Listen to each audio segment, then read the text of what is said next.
오늘 하나님의 말씀 우리 함께 보겠습니다. 갈라디아서 6장 6절로 9절 말씀입니다. 갈라디아서 6장 6절로 9절 우리 함께 봉독하겠습니다. 가르침을 받는 자는 말씀을 가르치는 자와 모든 좋은 것을 함께하라. 스스로 속이지 말라. 하나님은 업신여김을 받지 아니하시나니 사람이 무엇으로 심든지 그대로 거두리라. 자기의 육체를 위하여 심는 자는 육체로부터 썩어질 것을 거두고 성령을 위하여 심는 자는 성령으로부터 영생을 거두리라. 우리가 선을 행하되 낙심하지 말지니 포기하지 아니하면 때가 이르매 거두리라. 아멘. 네, 오늘은 오래 참음의 열매 맺기 세 번째 시간입니다. 여러분, 오래 참는 열매가 좀 맺어지고 있습니까? 맺어지고 있습니까? 대단하십니다. 부활절이 지나고 이제 5번째 주일을 맞이하고 있는데 교회 교육에 관해서 우리가 좀 많은 관심을 가져야 되죠, 그죠? 그래서 예주교회는 전체 재정에서 약 3분의 1 정도는 교회 교육을 위해서 그렇게 사용해야 되지 않겠나 그런 생각들을 가지고 있습니다. 특별히 하나님께서 성도를 보내주시기 전에 교육을 위해서 우리 전도사님을 보내주신 걸 생각해 보면 아마 이 부분에 우리가 많은 관심과 기도가 있어야 되겠다 그런 생각을 해봅니다. 경건한 자손과 다음 세대를 양육하는 이 일, 그것은 아마 교회의 가장 중요한 사명 중에 하나가 아니겠나. 그래서 세상의 스승으로 살아가는 것도 참 이 보람된 일이지만 또 영적인 교회의 스승으로 살아가는 것은 참으로 영광스러운 일이다. 아멘입니까? 왜냐하면 그것은 만왕의 왕이요 만주의 주가 되신 예수 그리스도를 가르치고 전하는 스승이기 때문에 어떻게 보면 교육 전문가도 아니고 뭐 교육학을 한 것도 아니고 그리고 교육 일선에서 아이들을 가르쳐 본 경험도 없지만 주일날 교회에 와서 아이들에게 예수 그리스도를 전할 수 있는 이 교회 교육, 아마 그게 제일 큰 핵심인 것 같아요.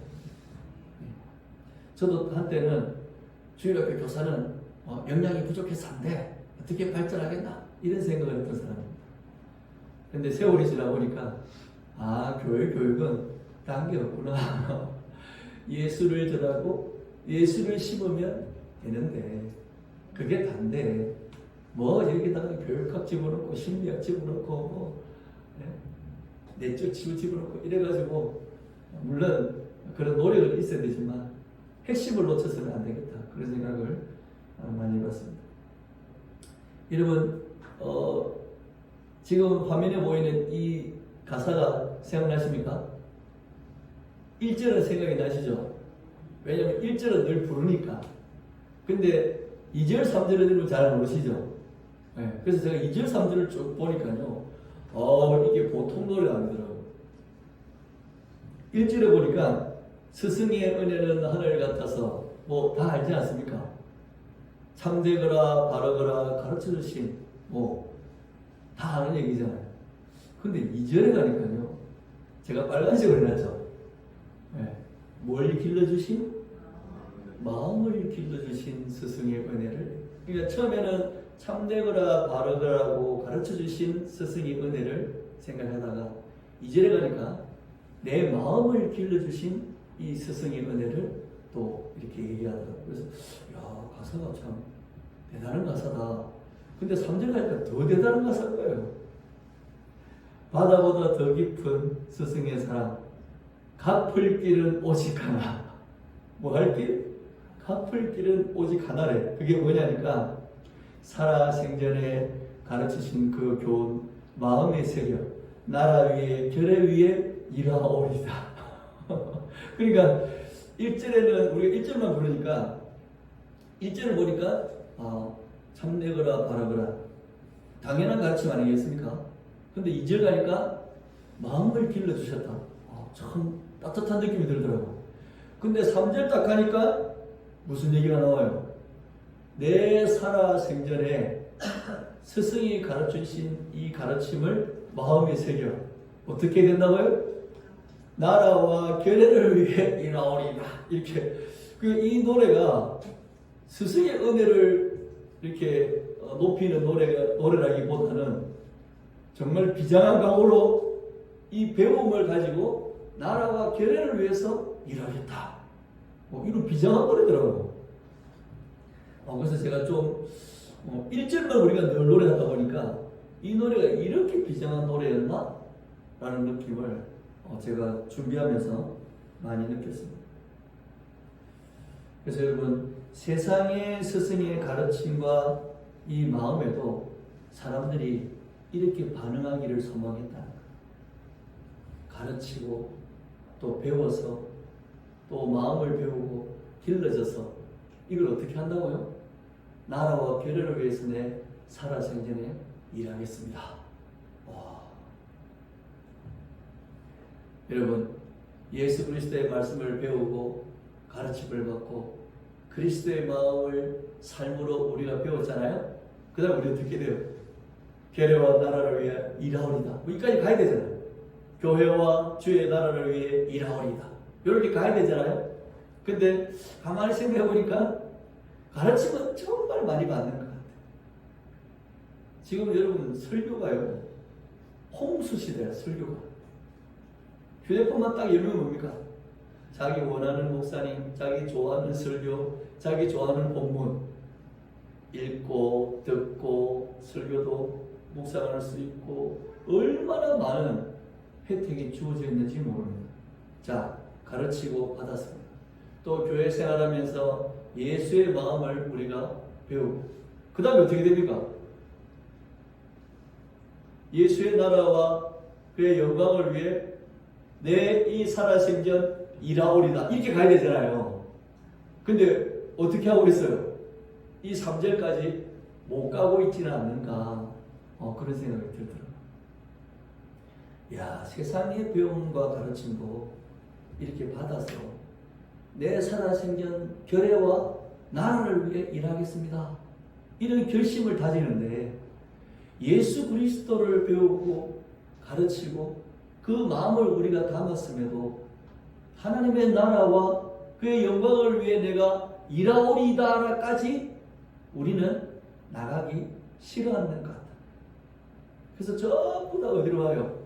저 동식교회, 동부교회, 그죠? 큰 교회들로 막 몰려가는 거예요. 개척교회, 시골교회, 작은 교회, 또 특별히 특수사역을 하는 그런 교회들, 장애인교회, 그 다음에 이민자교회, 그 다음에 북한에서 탈북한 탈북자교회, 이런 데는 교인들이 가요, 안 가요? 안 가요. 안 가요.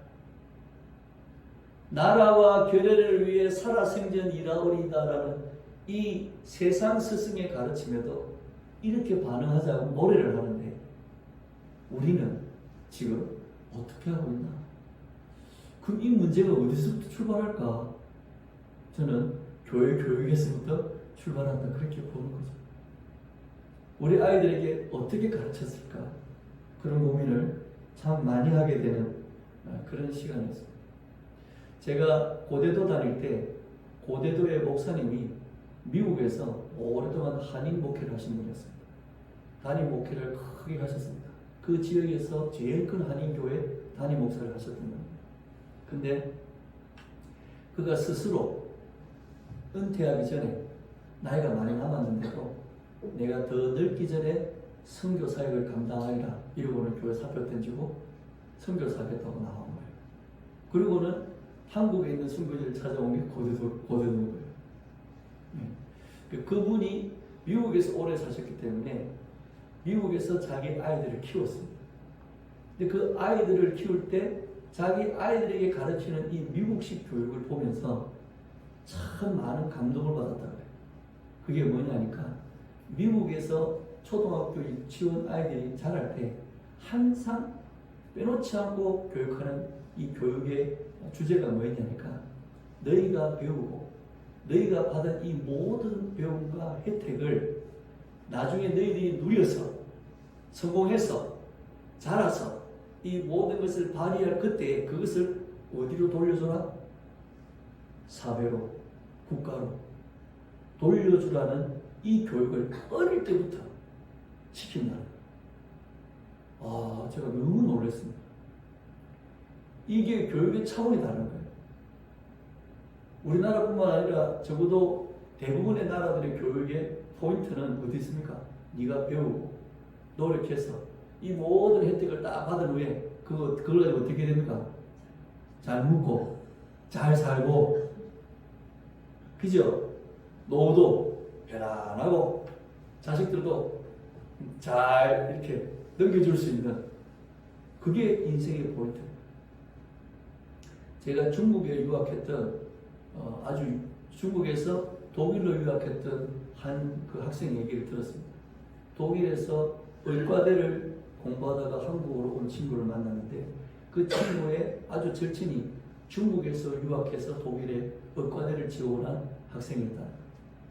근데 그 친구의 학력이 중국 베이징 대학에서 1등을 했던, 수석을 했던 아이거든. 여러분, 중국에서 베이징 대학에서 수석을 하려면요, 거의 밥 먹는 시간, 화장실 가는 시간 빼고는 다 공부해야 됩니다. 중국에서 그 치열한 경쟁을 뚫고 베이징 대학의 1등을 수석을 할 정도의 능력을 가지려면요, 어릴 때부터 그 수많은 아이들의 인구가 많잖아요. 치열한 경쟁을 뚫고 그렇게 올라간다. 그래서 중국의 베이징 대학에서 수석을 한 이 아이가 독일로 유학을 왔어요. 그게 물었대요. 왜 독일로 유학을 왔냐고. 베이징 대학에서 그 정도 능력이면 중국에서 얼마든지 성공할 수 있지 않느냐. 그러니까 이 친구가 하는 말에 더 이상 배울 게 없어서 독일로 왔다. 그 정도로 이 사람이 뛰어난 학식을 가지고 있는 친구. 그래서 이 사람이 배운 것으로 얼마나 많은 인류를 복되게 할 수 있겠습니까? 어쨌든 독일에 왔대요. 그래서 의과대를 지원했대요. 그래서 저도 그까지 얘기 들을 때는, 그럼 이 친구가 이런 의료적인 부분에서 세계적으로 뭔가 인류를 위해서 공헌할 그런 인재인가 보다, 이렇게 딱 듣고 있는데 그 친구가 그러는 거예요.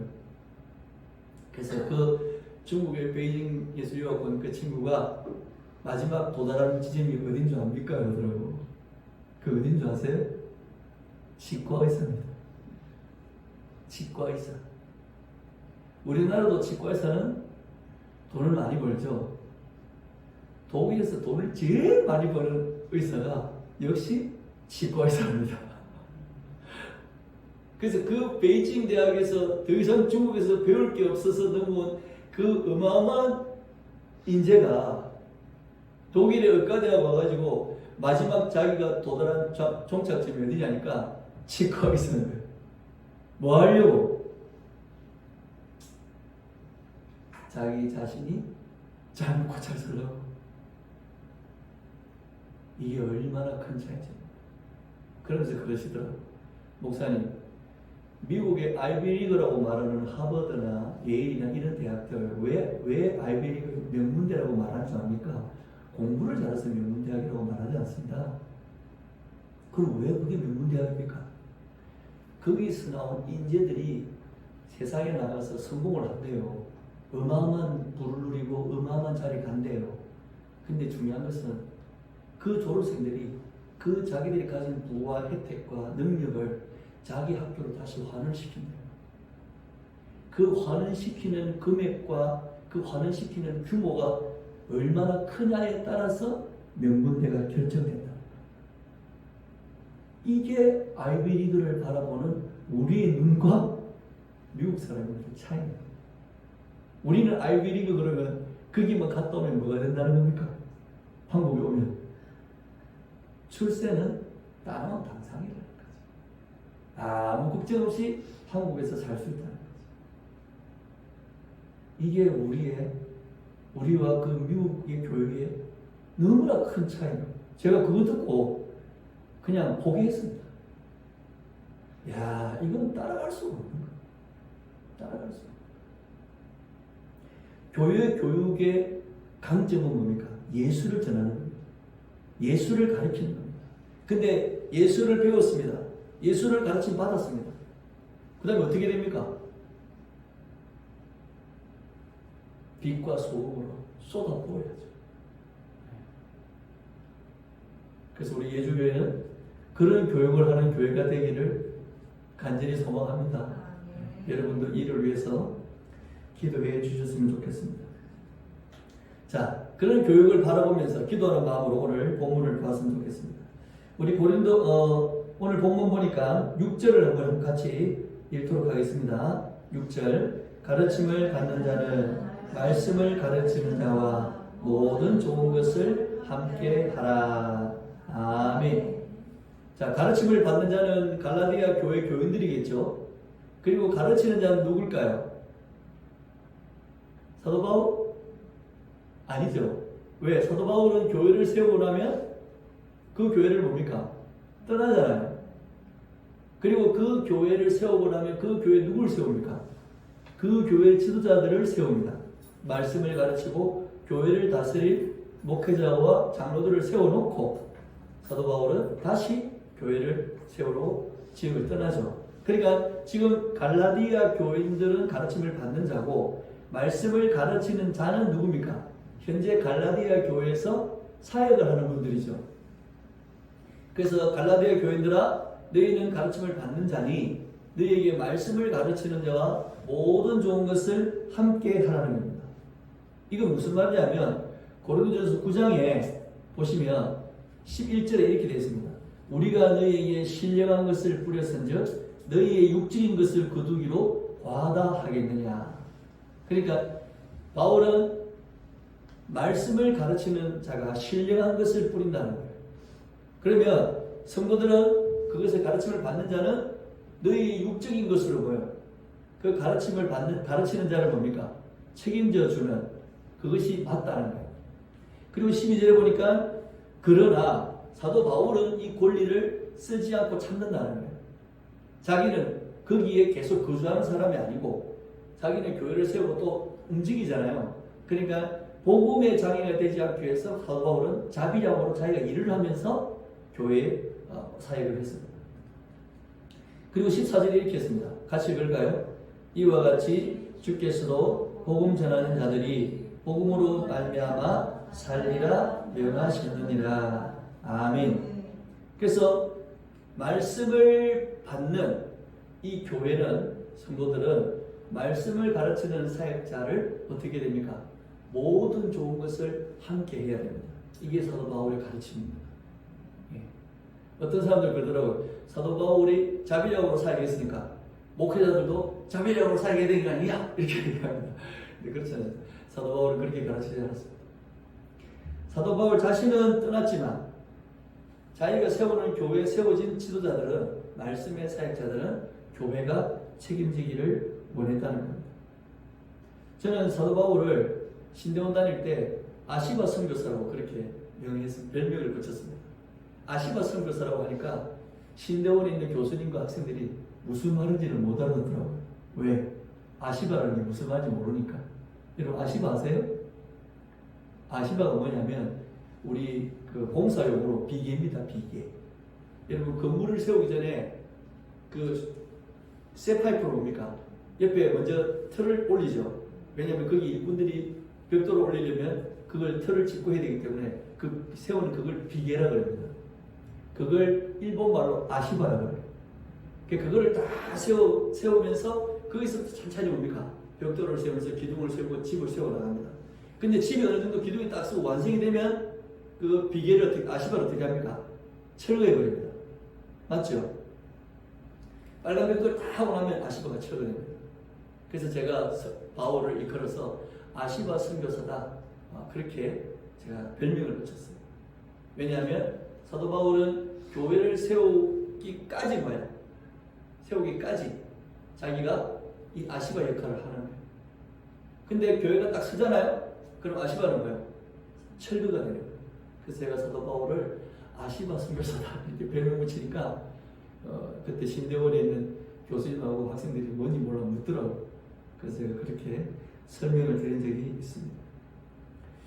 중요한 것은 이 사도 바울은 아시바 선교사로 떠났지만 교회는 세워지고 난 다음에 이 사역자들이 그곳에서 머물러서 복음을 가르치는 일을 했다는 거예요. 그러니까 그 복음을 가르치는 자와 모든 좋은 것을 함께 하라는 말은 뭐예요?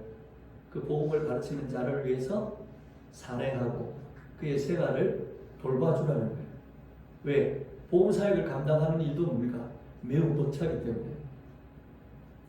자, 그리고 7절, 8절 말씀에 함께 해야 되는 부분에 대해서 이야기를 합니다. 왜 이걸 함께 해야 되는지. 자, 우리 7절, 8절 함께 읽겠습니다. 스스로 속이지 말라. 하나님은 업신여김을 받지 아니하시나니 사람이 무엇으로 심든지 그대로 거두리라. 자기의 육체를 위하여 심는 자는 육체로부터 썩어질 것을 거두고 성령을 위하여 심는 자는 성령으로부터 영생을 거두리라. 아멘. 네. 소리가 많이 울립니까? 네, 너무 울렸어요.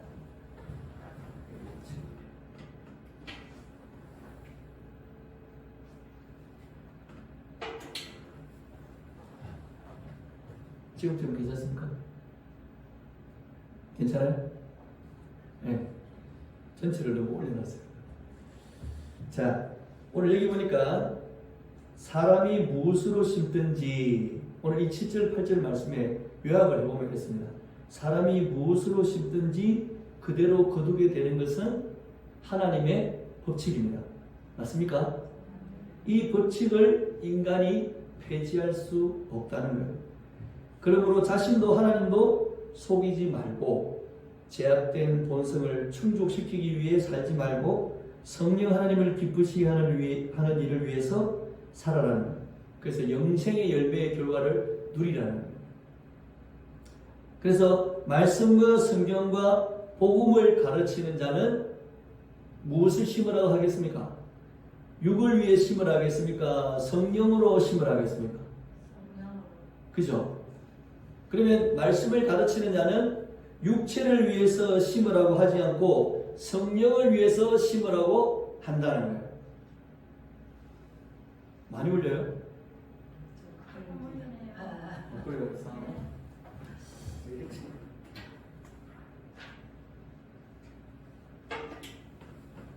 물 올렸지? 이제 괜찮습니까? 네. 아예 좀 낮췄습니다. 자, 말씀을 받는 자는 가르치는 자와 모든 좋은 것을 함께 하라 했죠. 근데 이 왜 함께 하라? 왜 그들을 섬기고 그들을 돌봐야 되냐고 했냐면 말씀을 가르치는 자는, 사역자는 육체를 위해서 심으라고 하지 않는다는 거예요.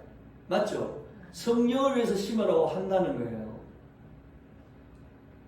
당연한 것입니다. 우리가 혹시 육체를 위해서 심는 일에 막 몰두하고 있을 때에도 말씀을 가르치는 자는 그것을 보고 뭐라고 말합니까? 그래, 잘하고 있네요. 잘하고 있는데 계속 육체를 심으세요. 이렇게 합니까? 그렇지 않다는 거예요. 말씀의 사역자는 말씀을 선포할 때에 육체를 위해 심는 것보다는 성령을 위해 심는 것을 뭡니까? 가르치고 거기에 여러분을 돌보는 일을 한다는 거예요. 이게 중요합니까? 중요하지 않습니까? 매우 중요합니다. 아주 중요합니다. 여러분, 우리가 일반적으로 학교 다닐 때 진짜 좋은 스승이 어떤 스승입니까? 학생들이 지 맘대로 할 때 게으르고 불평하고 원망으로 가득 차가지고 학생의 공부를 저버릴 때 그 학생들 보고 그래 니 알아서 해라, 니 맘대로 해라, 그래 뭐 니 인생이니까 니가 책임지겠지, 미래에 뭐 쪽박을 차든지 니가 다 당할 일이야. 이게 좋은 스승이에요? 아니죠. 게으름으로 책임을 다하지 못하는 학생을 향해서 가서 야, 그렇게 하면 안 돼. 사람 부지런하게 살아야 돼. 너 학생이 학생으로서의 시기에 학생으로서 열심히 공부해야 돼. 라고 지도하는 스승이 뭐요? 좋은 스승이잖아요. 맞습니까? 자신의 모습과 환경 때문에 불평으로 막 가득 차 있을 때 아니야, 넌 정말 괜찮은 애야. 자신의 그 위대한 가치를 일깨워주고 용기를 주고 할 수 있다고 해보라고. 이게 좋은 스승 아니에요? 막 불평하는 애를 보고 그래 때려쳐. 니가 머리도 아프고 니꺼를 뭐하겠노? 가서 공장에 댕기라. 이게 좋은 스승이에요? 아니잖아요. 부모나 친구 때문에 원망거리들이 있는 그런 친구들 있지 않습니까? 부모 잘못 만나니 이러면서 자기 시간을 허비하고 낭비하는 그런 학생들 있습니까 없습니까? 있잖아요. 그런 학생들 보고 야, 니 뭐 졸업해도 뭐 하겠노?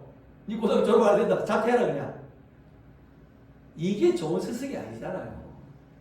그렇게 방황하고 술 마시고 놀러 다니고 학교 공부하기 쉽고 부모 원망이 나고 그런 아이들을 붙들고 아니야, 니 그래도 졸업장은 따야지.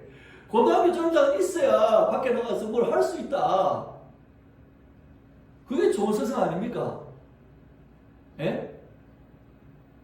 때로 꾸짖고 매를 대기도 하고 때로 함께 떡볶이도 먹고 라면도 먹어가면서 진정한 가르침과 인생이 뭔지를 느끼게 해주는 이게 좋은 스승이잖아요. 우리가 세상에서도 육신의 좋은 스승 때문에도 학생의 인생이 변하잖아요. 바뀌잖아요. 그래서 학생들이 멋지게 성장하고 방황하다가 자리 잡아서 또 잘 이렇게 가정을 꾸리고 살면 그 스승이 감사해서 찾아오지 않습니까? 찾아가고 감사하고. 육신의 좋은 스승에도 우리가 그러한데 하물며 성령으로 말씀으로 우리의 신념과 삶에 이 영적인 것을 심는 스승 귀합니까? 안 귀합니까? 귀합니다. 귀합니다. 여러분 여기 앉아 있는 거요. 그래도 주일학교 때, 중고등부 때, 대학부 때 여러분 붙들고 가르치는 영적인 스승이 있었기 때문에 지금 여러분 이 자리에 있는 겁니다.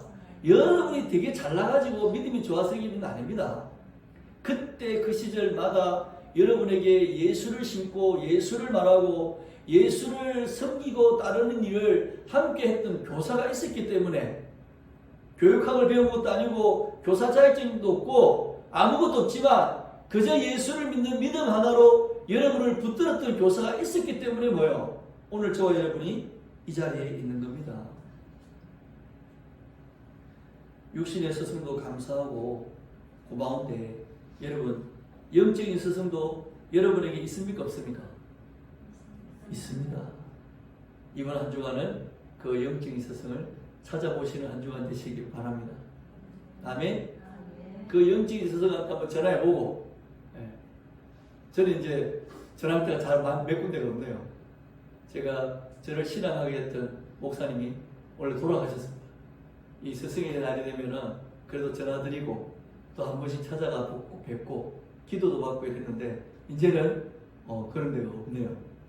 이제 다른 분을 찾아가야 되겠네. 저도 전도사부터 지금까지 많은 담임 목사님들을 거쳤습니다.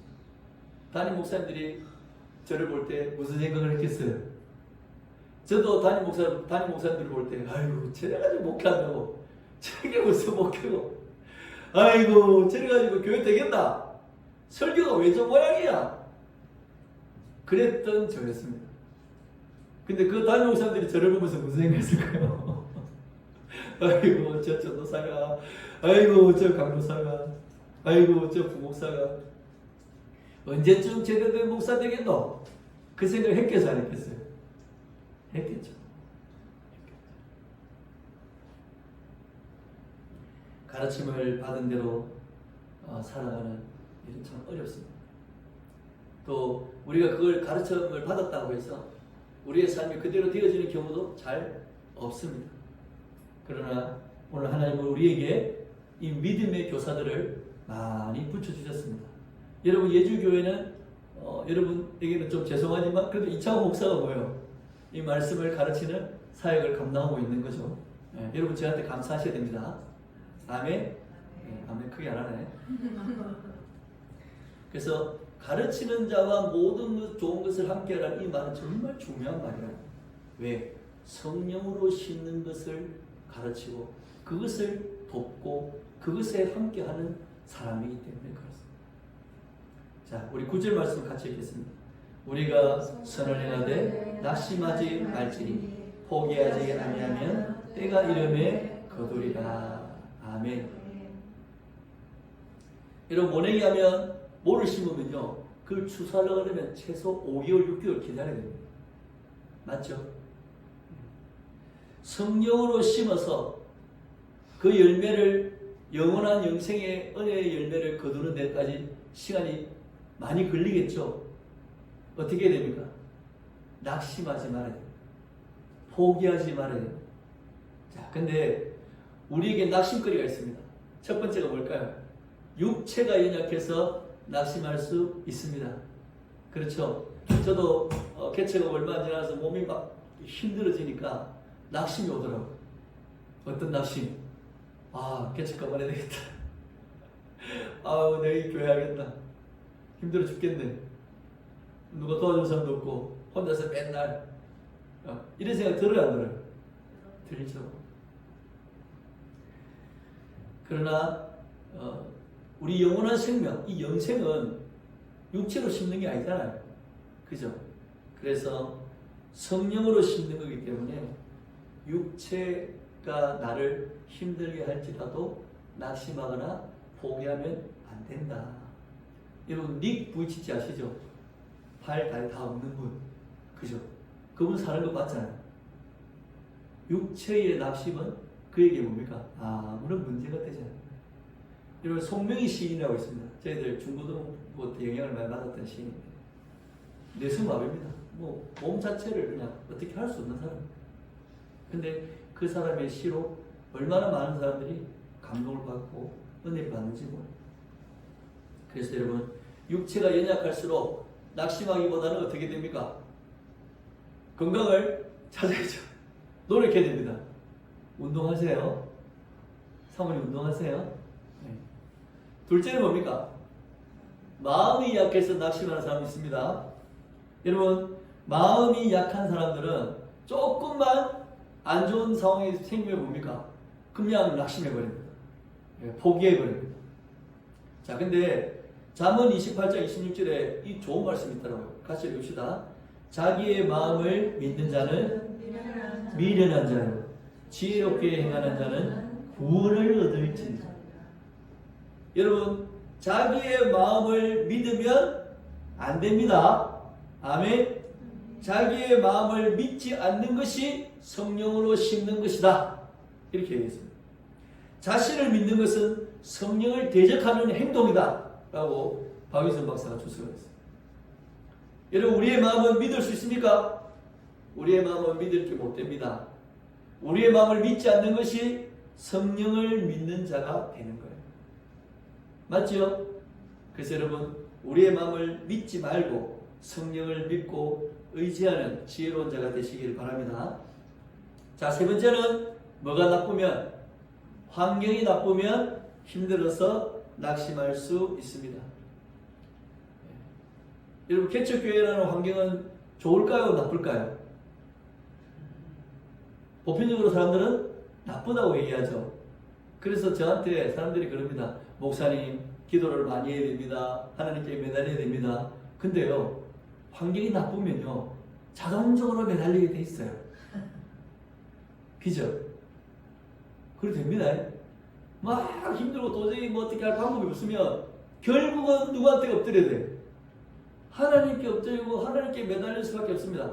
365일 24시간 계속 주님께 매달릴 수밖에 없는 거예요. 근데 왜 이러고 환경이 좋아진다고 생각해보세요. 환경이 좋아지면 좋아질수록요 하나님께 매달리고 의지하는 힘이 약해집니다. 시간이 줄어듭니다. 간절함이 퇴색되어집니다. 맞습니까? 맞습니까? 그래서 여러분 환경이 나쁠수록 감사하시기 바랍니다. 왜? 성령으로 심는 일에 이 환경이 나쁜 것이 도움이 되기 때문에. 환경이 좋으면요 오히려 방해가 됩니다. 고난받는 일을 피하게 된다니까. 환경이 여러분 우리나라가 좋아지니까요 힘든 일, 어려운 일 이제 안 하려고 그러잖아요. 교회도 그 분위기를 타버린 거예요. 교회도 힘든 사역, 어려운 사역 안 하려고 그래요. 이게 우리 모습입니다. 환경이 좋아지니까 성령으로 심는 일을 회피하게 되더라고요. 여러분 수영을 제대로 하려면 어떻게 됩니까? 수영을 제대로 하려면 발을 어떻게 됩니까? 열심히 물에서 막 져야 됩니다. 발을 땅에 딱 닿는 순간 수용됩니까? 손을 땅에 바닥에 딱 닿는 순간 뭐요? 수용 안 됩니다. 그래서 수영 배우려면 땅에 손을 딛지 마라 이렇게 얘기해요. 우리가 하나님의 성령으로 심는 이 일을 감당하려면 열심히 뭐 해야 돼요? 열심히 환경에 굴하지 말고 땅바닥에 손을 짚지 마라 말입니다. 아멘. 그리고 마지막으로 빨리 거두고 싶은데 시간은 자꾸 가고 거두지는 못하는 것 때문에 뭐예요? 낙심이 오죠. 개척교회 목회자들의 전형적인 뭡니까? 낙심거리죠. 시간을 자꾸 가요. 벌써 6개월째입니다. 오 주여, 어제 어떤 부산의 장로님이 저한테 전화 오도록 목사님 성도들이 왔습니까? 안 왔습니다. 아이고, 근데 전도사님이 왔습니다. 예? 다 놀랍니다. 전도사님이 왔습니다. 예? 우리가 다음 세대 전도 사역을 위해서 기도하고 하나님의 사람을 보이는데 전도사님이 왔습니다. 아 그래요? 조급함이죠. 그죠? 여러분 이창호 목사가 조급함이 있을까요? 없을까요? 여러분 보기에 없어 보이죠, 그죠?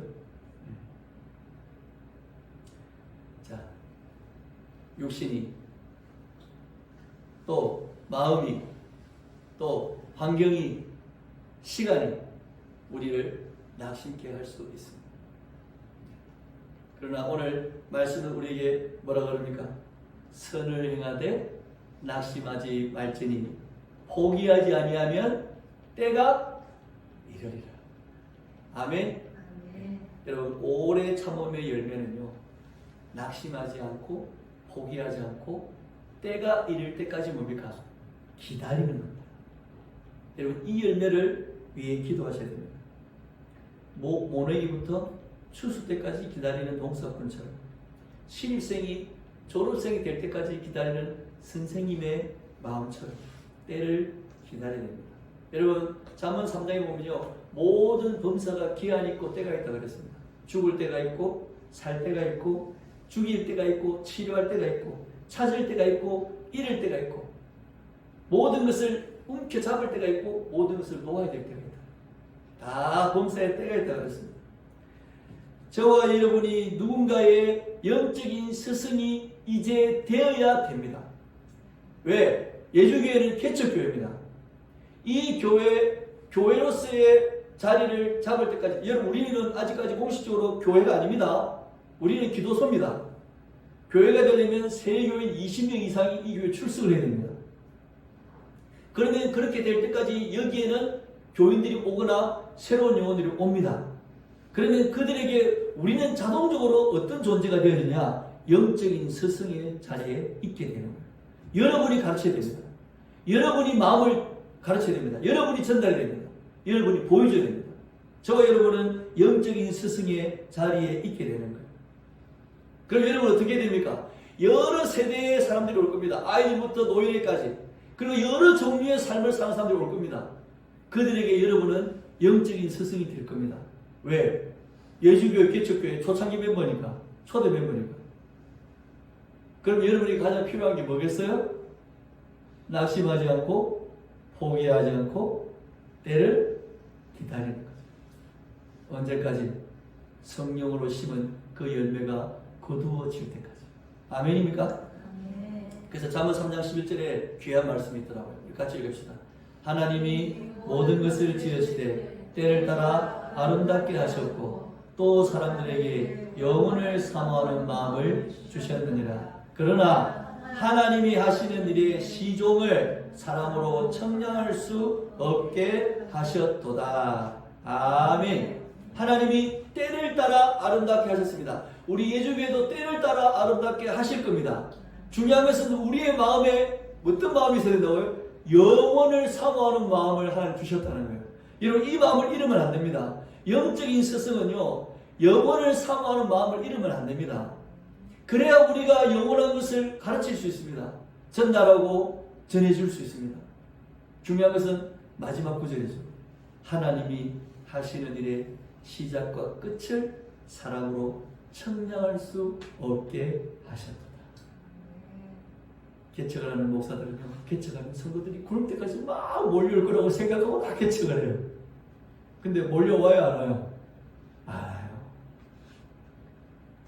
하나님의 그 시종을 우리가 측량할 수 없습니다. 저는 개척하고 한 달 만에 일하러 나가야 되는 줄 알았어요.